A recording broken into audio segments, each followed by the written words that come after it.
Hello, welcome to my YouTube channel cloth by Rose. ഇന്നൊരു umbrella cut അനാർക്കലിയുടെ ഒരു video ആണ്. ഡബിൾ അംബ്രല്ലയിലാണ് ചെയ്തതാണ്.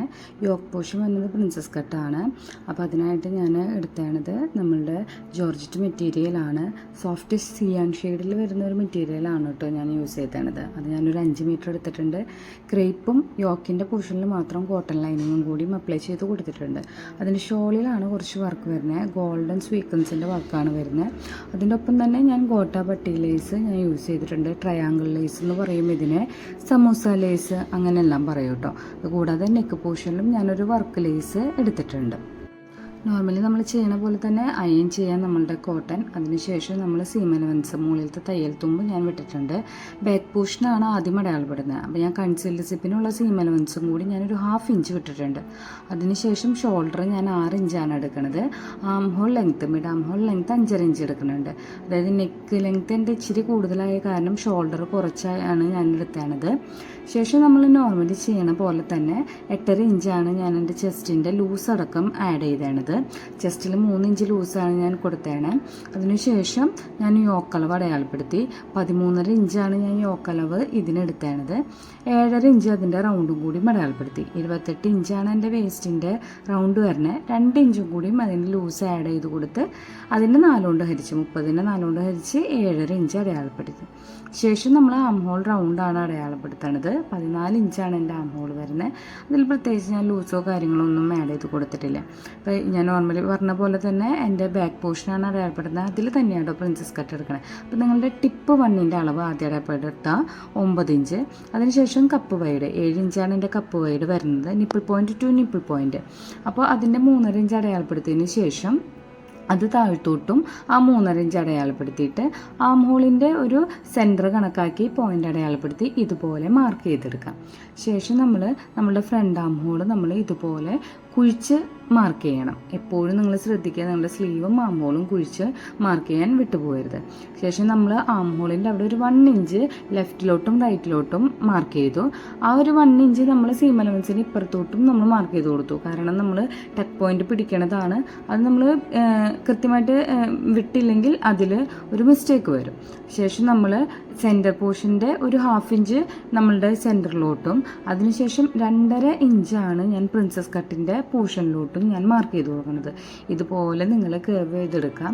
ശേഷം 2.5 ഇഞ്ച് സീം അലവൻസിൻ്റെ ഇപ്പുറത്തോട്ടും മാർക്ക് ചെയ്ത് കൊടുക്കണം. അതായത് ഫസ്റ്റ് നമ്മൾ മാർക്ക് ചെയ്ത സീം അലവൻസ് എന്ന് പറയുന്നത് നമ്മളുടെ ബാക്ക് പോർഷൻ്റെ ആണ്. ഇത് ഫ്രണ്ട് പോർഷൻ്റെ ആണ് നമ്മൾ ആഡ് ചെയ്ത് കൊടുക്കുന്നത്. അപ്പോൾ നിങ്ങൾക്ക് എന്തെങ്കിലും കൺഫ്യൂഷൻ ഉണ്ടെങ്കിൽ നിങ്ങൾ ഒന്നും കൂടിയും എടുത്ത് നോക്കുക. ഫ്രണ്ട് സീം അലവൻസും തയ്യൽ തുമ്പും ബാക്ക് തയ്യൽ തുമ്പും മാറിപ്പോവാതിരിക്കാൻ നോക്കണം കേട്ടോ. അപ്പോൾ ഫ്രണ്ട് ഏതാണ് ബാക്ക് ഏതാണെന്നുള്ള കൃത്യമായിട്ടുള്ളൊരു അവയർനെസ് നിങ്ങൾക്കുണ്ടായിരിക്കണം. ഇത് ഞാൻ പിന്നെ സ്ലീവ് ഞാൻ സെപ്പറേറ്റ് അല്ല ഞാൻ ആഡ് ചെയ്യണം. എനിക്ക് സെപ്പറേറ്റ് സ്ലീവ് വരുന്നേക്കാളും ഷോൾഡറിൻ്റെ ഒപ്പം തന്നെ സ്ലീവ് വരുന്നതാണ് ഇഷ്ടം. അപ്പോൾ 2 ഇഞ്ച് എക്സ്ട്രാ ഞാൻ ഷോൾഡറിൻ്റെ അവിടെ ആഡ് ചെയ്ത് കൊടുത്തിട്ടുണ്ട്. അത് മടക്കിയിരിക്കാനുള്ള തയ്യൽ തുമ്പും ഞാൻ ആഡ് ചെയ്ത് കൊടുത്തിട്ടുണ്ട്. ശേഷം നിങ്ങളുടെ ബാക്ക് പോർഷൻ ഇതുപോലെ കട്ട് ചെയ്തെടുക്കുക. ബാക്ക് പോർഷൻ വെച്ചിട്ടാണ് നമ്മൾ ഫ്രണ്ട് പോർഷൻ മാർക്ക് ചെയ്യണത്. ഫ്രണ്ട് പോർഷൻ മാർക്ക് ചെയ്യുമ്പോൾ ശ്രദ്ധിക്കേണ്ടത് നമ്മൾ സിബിന് വേണ്ടിയിട്ടുള്ള ഒരു 1/2 ഇഞ്ച് വിട്ടിട്ടില്ലേ, ടോട്ടൽ 1 ഇഞ്ചാണ് വിട്ടേണത്. ഫോൾഡ് ചെയ്തിട്ട് 1/2 ഇഞ്ച്, ആ ഒരു 1/2 ഇഞ്ച് വിട്ടിട്ട് വേണം ഫ്രണ്ട് പോർഷൻ മാർക്ക് ചെയ്യാൻ. അത് കഴിഞ്ഞിട്ട് നമ്മുടെ പ്രിൻസസ് കട്ടിൻ്റെ ഒരു സെൻറ്റർ പോർഷൻ ഉണ്ടല്ലോ, അതിൻ്റെ സീം അലവൻസിൽ കൂടെ നമ്മൾ കൃത്യമായിട്ട് മാർക്ക് ചെയ്തെടുക്കുക. അപ്പോൾ ഫ്രണ്ട് പോർഷൻ്റെ സീം അലവൻസ് ഏതാ, ബാക്ക് പോർഷൻ്റെ സൈഡ് പോർഷൻ്റെ സീം അലവൻസ് ഏതാണെന്നുള്ള ഒരു അവയർനെസ് നിങ്ങൾക്ക് ഉണ്ടായിരിക്കണം കേട്ടോ. അതിനുശേഷം ഇതിന് സീം അലവൻസും കൂടി തയ്യൽ തുമ്പും കൂടി എക്സ്ട്രാ വിട്ടിട്ട് വേണം കട്ട് ചെയ്തെടുക്കാൻ. ശേഷം പ്രിൻസസ് കട്ടിൻ്റെ ആ കേവായിട്ടുള്ള പോർഷനാണ് മാർക്ക് ചെയ്യണത്. അത് കൃത്യമായിട്ട് നമ്മളുടെ സൈഡിലോട്ട് നീക്കി കട്ട് ചെയ്താണ്. 2.5 ഇഞ്ച് നമ്മൾ എക്സ്ട്രാ അടിയിൽ മാർക്ക് ചെയ്തിട്ടുണ്ടല്ലോ, ആ ലൈനാണ് സൈഡ് പോർഷൻ വരുന്നത്. അത് നിങ്ങൾ ആ ഒരു ആം ഹോളിൻ്റെ പോർഷനിൽ വരുന്ന പോർഷനും സൈഡിൽ നമ്മൾ സീം അലവൻസ് കൂട്ടിയിട്ടിട്ടുള്ള ഒരു പോർഷനും കൂടി കൃത്യമായിട്ട് മാർക്ക് ചെയ്ത് ചോക്ക് കൊണ്ട് നമ്മൾ മാർക്ക് ചെയ്തെടുക്കാം. ശേഷം അതിലും നമ്മൾ സ്റ്റിച്ച് ചെയ്യാനുള്ള ഒരു തയ്യൽ തുമ്പ് നമ്മൾ ഇട്ട് കൊടുക്കണം. അത് നിങ്ങൾ വിട്ടു പോകരുത്. എക്സ്ട്രാ തയ്യൽ തുമ്പ് വിട്ടെങ്കിൽ തന്നെയാണ് നമ്മുടെ മെഷർമെൻ്റ് എല്ലാം കൃത്യമായിട്ട് വരുത്തുള്ളൂ കേട്ടോ. ഫ്രണ്ട് പോർഷൻ കട്ട് ചെയ്ത് കഴിഞ്ഞാൽ ബാക്ക് പോർഷനിൽ നമ്മൾ എക്സ്ട്രാ ഫ്രണ്ടിൽ വിട്ടേണ സീം അലവൻസ് കട്ട് ചെയ്തിട്ട് ബാക്ക് പോർഷൻ കറക്റ്റ് ചെയ്തെടുക്കാം. ശേഷം ഞാൻ നമ്പറിലാണ് മാർക്ക് ചെയ്യണത്. ഞാൻ ഡബിൾ നമ്പറിലാണ് എടുത്തേണത്. അപ്പോൾ ഡബിൾ നമ്പറിൽ എടുക്കുമ്പോൾ 30 ആണ് എൻ്റെ റൗണ്ട് വരണത്. അപ്പോൾ 30ൻ്റെ പകുതി 15. അപ്പോൾ ഫ്രണ്ട് പോർഷൻ്റെ റൗണ്ട് വരുന്നത് ഫ്രണ്ടിൽ 15ഉം ബാക്കിൽ 15ഉം ആണ് വരേണ്ടത്. അപ്പോൾ ഫോൾഡ് ചെയ്തിടുമ്പോൾ 7.5 ഇഞ്ച് വരും. പിന്നെ നിങ്ങളുടെ അളവനുസരിച്ചുള്ള ഫുൾ ലെങ്ത്ത് എത്രയാണെന്ന് വെച്ച് കഴിഞ്ഞാൽ മാർക്ക് ചെയ്തിട്ട് അത് കട്ട് ചെയ്തെടുക്കാം. നമ്മുടെ ക്രേപ്പും മെയിൻ മെറ്റീരിയലും ഇതുപോലെ തന്നെ കട്ട് ചെയ്തെടുക്കാം. അതിനുശേഷം നമ്മളുടെ മെയിൻ മെറ്റീരിയൽ ജോർജറ്റ് യോക്ക് പോർഷനിലോട്ടുള്ളതാണ് ഞാൻ കട്ട് ചെയ്തത്.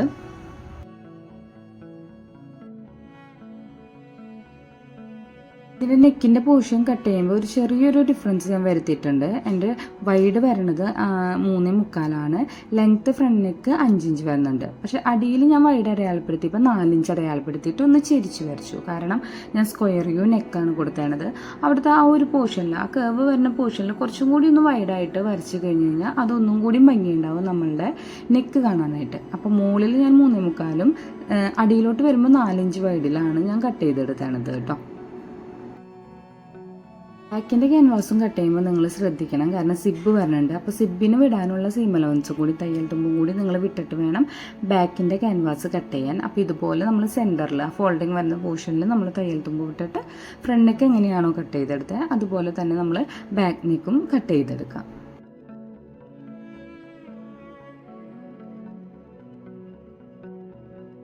ശേഷം ഞാൻ ക്രേപ്പ് മെറ്റീരിയലും കോട്ടൺ മെറ്റീരിയലാണ് ആദ്യം അറ്റാച്ച് ചെയ്തെടുക്കുന്നത്. യോക്ക് പോർഷനിൽ 3 ലൈനിങ് വരുന്നുണ്ട്. കോട്ടൺ കൂടി യോക്കിൽ കൊടുത്തിട്ടുണ്ട്. അടിയിൽ അമ്പർലയിൽ ഞാൻ കോട്ടൺ ലൈനിങ് കൊടുത്തിട്ടില്ല. കുറച്ചൊന്ന് സ്റ്റിഫായിട്ട് നിൽക്കാൻ വേണ്ടിയിട്ടാണ് കേട്ടോ കോട്ടൺ ലൈനിങ്ങും കൂടി ആഡ് ചെയ്തത്. അത് ഓപ്ഷനിലാണ്. നിങ്ങൾക്ക് ക്രേപ്പ് മാത്രം മതിയെങ്കിൽ ക്രേപ്പ് മാത്രം മാർക്ക് ചെയ്താലും കട്ട് ചെയ്താലും പ്രോബ്ലം ഇല്ല കേട്ടോ. അതിനുശേഷമാണ് ഞാൻ ജോർജറ്റ് മുകളിൽ വെച്ചിട്ട് അറ്റാച്ച് ചെയ്തെടുക്കുന്നത്. ജോർജറ്റ് മെറ്റീരിയലാണ്. ബിഗിനേഴ്സിനാണെങ്കിൽ ബോൾ പിന്ന് പ്രസ് ചെയ്തിട്ട് നിങ്ങൾക്ക് മാറിപ്പോവാതിരിക്കാൻ വേണ്ടിയിട്ട് അങ്ങനെ ബോൾ പിന്നും കൂടി യൂസ് ചെയ്തിട്ട് ലൈനിങ് അറ്റാച്ച് ചെയ്തെടുക്കാം. അതിനുശേഷം ഞാൻ പ്രിൻസസ് കട്ട് ആ കർവ് പോർഷൻ ഇതിനോടൊപ്പം തന്നെ അറ്റാച്ച് ചെയ്യാണ്. നമ്മൾ വലിച്ചു പിടിച്ച് അറ്റാച്ച് ചെയ്യാൻ വേണ്ടിയിട്ട് ശ്രദ്ധിക്കുക, കാരണം അതിൽ ഫോൾഡിങ് വരാനുള്ളൊരു ചാൻസ് ഉണ്ട് കേട്ടോ. അതിനുശേഷം നെക്കാണ് ഞാൻ അറ്റാച്ച് ചെയ്തത്. ബാക്ക് നെക്കിൻ്റെ പോർഷനാണ് കേട്ടോ ഞാനിതിൽ കാണിക്കുന്നത്, കാരണം എക്സ്ട്രാ ഒരു സീം എലവൻസ് ഞാൻ വിട്ടിട്ടുണ്ടല്ലോ. അപ്പോൾ നമ്മളുടെ ആ സിബിന് വിട്ടേണ ആ സീം എലവൻസിൻ്റെ ഒപ്പം തന്നെ ക്യാൻവാസിൽ വിട്ടേണ സീം എലവൻസും കൂടി നമ്മൾ കൃത്യത്തിൽ വെച്ചിട്ട് ഇതുപോലെ അറ്റാച്ച് ചെയ്തെടുക്കാം.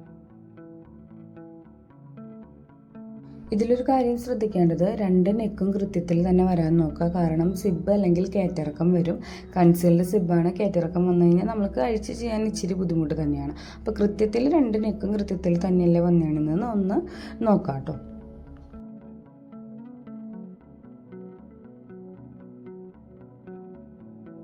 അതിനുശേഷം നമ്മളുടെ ഫ്രണ്ട് നെക്കും നമ്മൾ നോർമലി ചെയ്യണ പോലെ തന്നെയാണ് ഫ്രണ്ട് നെക്കും ഫിനിഷ് ചെയ്തെടുക്കേണ്ടത്. ഫ്രണ്ട് നെക്കിൽ ഞാനൊരു ലേസ് അറ്റാച്ച് ചെയ്ത് കൊടുക്കുന്നുണ്ട്. അപ്പോൾ അത് എന്താ ചെയ്തതെന്ന് വെച്ചാൽ ഞാൻ മുമ്പത്തെ വീഡിയോയിൽ പറഞ്ഞിട്ടുണ്ട്. ഇതുപോലത്തെ ലേസ് വരുമ്പോൾ ഒന്ന് നിങ്ങൾ സ്റ്റീം ചെയ്ത് കൊടുത്തു കഴിഞ്ഞാൽ ഒരു ചുളുക്കില്ലാണ്ട് ഇതുപോലെ വളഞ്ഞ് വരുന്നുള്ളത്. അപ്പോൾ സ്റ്റീമറിലാണ് ഞാൻ ചെയ്തത്. അയൺ ബോക്സിലാണ് നിങ്ങൾ ചെയ്യണമെങ്കിൽ അതിൻ്റെ ഒരു ചൂടനുസരിച്ച് നിങ്ങൾ ചെയ്തെടുക്കണം, കാരണം ലേസ് കത്തിപ്പോവരുത്. അപ്പോൾ ഇതുപോലെ നമ്മളൊന്ന് സ്റ്റീം ചെയ്ത് കൊടുത്താൽ ലേസ് ഇങ്ങനെ റൗണ്ട് ചെയ്ത് വന്നോളും.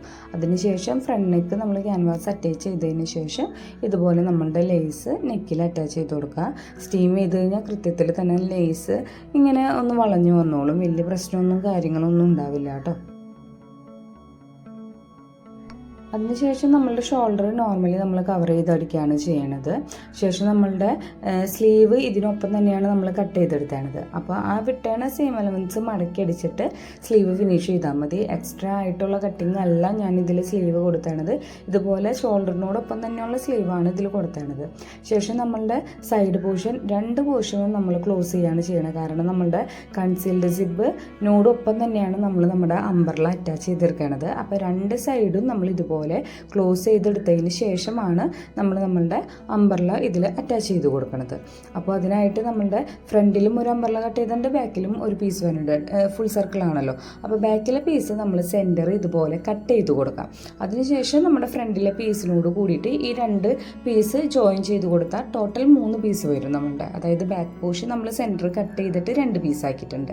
അപ്പോൾ ഫ്രണ്ട് പോർഷനോട് കൂടി നമ്മൾ സൈഡ് ആദ്യമേ തന്നെ നമ്മൾ അറ്റാച്ച് ചെയ്ത് കൊടുത്തിട്ട് ലൈനിങ് ഇതിനോടൊപ്പം തന്നെ നമ്മൾ അറ്റാച്ച് ചെയ്യാം. ഇതിപ്പോൾ ഞാൻ സിബിനോട് കൂടിയിട്ട് അമ്പർല എങ്ങനെയാണ് അറ്റാച്ച് ചെയ്യണമെന്നുള്ളതാണ് കേട്ടോ കാണിക്കുന്നത്. നിങ്ങൾക്ക് സൈഡ് അറ്റാച്ച്മെൻ്റ് ആണ്, അതായത് സിബ് വെച്ച് കഴിഞ്ഞ് സൈഡ് അറ്റാച്ച്മെൻ്റ് ആണ് താല്പര്യമെങ്കിൽ അങ്ങനെയും ചെയ്യാം. ഞാൻ ഒരു സ്റ്റിച്ചിങ്ങോട് കൂടിയിട്ട് നമ്മളുടെ സിബ് ഫിനിഷ് ചെയ്യാം എന്നുള്ള രീതിയിലാണ് ഇത് ചെയ്തെടുത്തത്. നിർബന്ധമൊന്നുമില്ല, നമുക്ക് സൈഡിൽ ജോയിൻ ചെയ്യണമെങ്കിൽ അതുപോലെ തന്നെ ചെയ്യാം കേട്ടോ. ഫ്രണ്ട് അമ്പർലോട് കൂടിയിട്ട് നമ്മുടെ സൈഡ് അമ്പർലയും കൂടി നമ്മൾ ബാക്ക് പോർഷൻ അറ്റാച്ച് ചെയ്ത് കഴിഞ്ഞ് കഴിഞ്ഞാൽ നമ്മളുടെ ക്രേപ്പ് ലൈനിങ് ഇതോടൊപ്പം തന്നെ, ക്രേപ്പ് ഞാൻ സിംഗിൾ അമ്പർലയിലാണ് കട്ട് ചെയ്തത്.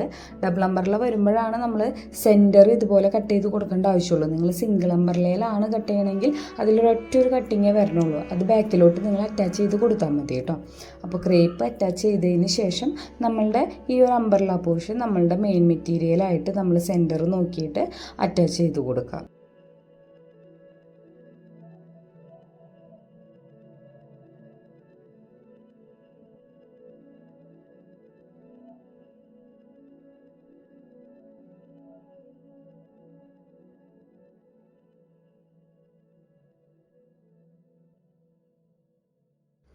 അപ്പോൾ ഇതുപോലെ ആയിരിക്കും നമ്മളുടെ അമ്പർല അറ്റാച്ച് ചെയ്തതിന് ശേഷം വരാം. അതിന് ശേഷം നമ്മളുടെ കൺസീൽഡ് സിബ് നമ്മൾ ഫുള്ള് നമ്മൾക്ക് യോക്ക് പോർഷൻ കഴിഞ്ഞിട്ട് ഒരു 2 ഇഞ്ചിന് താഴത്ത് വരെ നമ്മളുടെ സിബ് അറ്റാച്ച് ചെയ്ത് കൊടുക്കണം. കാരണം നമുക്ക് ഇടുമ്പോൾ ഒരു കംഫർട്ടിന് വേണ്ടിയിട്ടാണ് കേട്ടോ. അതിനുശേഷം നമ്മൾ സിബ് അറ്റാച്ച് ചെയ്തതിന് ശേഷം, സിബ് അറ്റാച്ച് ചെയ്യാൻ ആർക്കെങ്കിലും എന്തെങ്കിലും ഡൗട്ട് ഉണ്ടെങ്കിൽ ഞാനൊരു സിബ് അറ്റാച്ച് ചെയ്യുന്നത് ഒരു ഷോർട്ട് വീഡിയോ ആയിട്ട് ചെയ്തിട്ടുണ്ട്, അത് നിങ്ങൾ എടുത്ത് നോക്കിയാൽ മതി. അതിനുശേഷം നമ്മൾ സിബ് കൂട്ടിയടിച്ചിട്ട് നമ്മൾ അടിപ്പോർഷൻ മടക്കിയടിക്കുക. പിന്നെ അടിയിലും ഞാൻ ഈ ഗോട്ടാപ്പട്ടി ലേസ് യൂസ് ചെയ്തിട്ടുണ്ട്. അത് ഞാൻ ഡബിൾ ലെയറായിട്ട്, ഫ്രണ്ടിൽ ഡബിൾ ലെയറായിട്ടാണ് ഈ ഒരു ലേസ് അറ്റാച്ച് ചെയ്ത് കൊടുത്തത്. നിങ്ങൾക്ക് നിങ്ങളുടെ ഇഷ്ടാനുസരണം എത്ര ലൈൻ വേണമെങ്കിലും ആഡ് ചെയ്യാം കേട്ടോ. ശേഷം ഞാൻ ഷോളിലും കൂടിയും ഈ ഒരു പട്ടി ലേസ് ഞാൻ യൂസ് ചെയ്തിട്ടുണ്ട്. അത് ഷോളിൻ്റെ ഫുള്ളും ചുറ്റും നമ്മൾ ചെയ്തെടുക്കുകയാണ് ചെയ്തത്. ടോട്ടൽ ഞാൻ 15 മീറ്ററാണ് കേട്ടോ ഈ ലേസ് എടുത്തതാണ്. അപ്പോൾ ഇതിൻ്റെ ഫൈനൽ ലുക്ക് വരുന്നത് ഇതാണ്. എല്ലാവർക്കും ഇഷ്ടമാണെങ്കിൽ ലൈക്ക് ചെയ്യുക, ഷെയർ ചെയ്യുക, സബ്സ്ക്രൈബ് ചെയ്യുക. താങ്ക്